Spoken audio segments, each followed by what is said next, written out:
So for this video, may unboxing ulit tayo. So ayan, tingnan natin ito yung gift ng aking estudyante. So, tingnan natin kung ano ang laman nitong gift na to. Galing to kay Ralph Gabriel Gugen. So tingnan natin kung ano ang kanyang laman.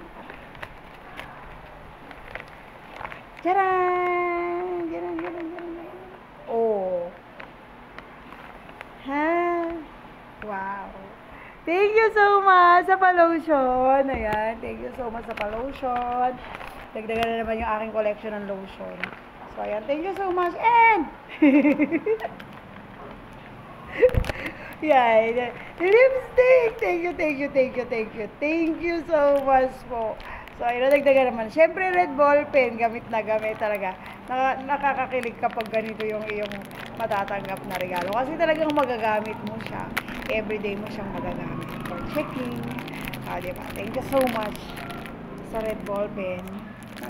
Diba? May pan-check na. Siyempre sa lipstick. Wala.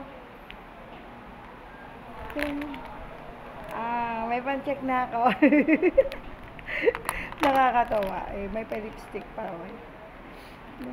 Salamat po sa sponsor ng lipstick. May try this one. Nakakatawa. Yan, ano kayang kulay nito? Sabi, ito ay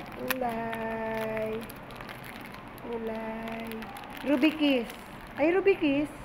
Anong kulay yun? Oh, wow, I love red.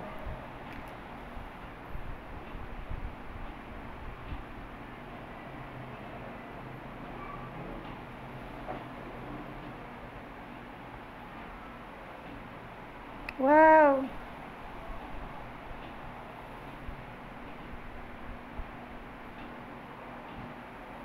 I love the color.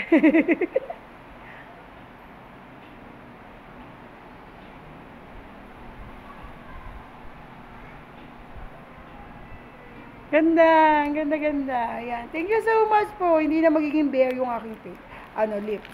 Ayan, maraming salamat po sa iyong pag-iw na red ball pen. Talagang magagamit ko everyday.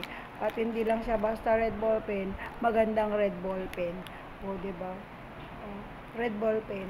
Salamat po, Mrs. Gillian. Salamat. Anak, Ralph, thank you so much sa gift kay teacher.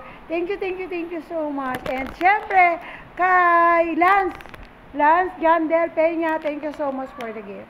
Thank you so much. And kay Neo. Neo, love. Kahit hindi mo na teacher si Teacher Elma, may gift ka pa rin. Kisses. Thank you so much po sa lahat. Thank you so much. Ayan, so I really appreciate this small gift, but it is a big for me. Ayan, thank you so much for remembering me. I love the lipstick. Thank you so much.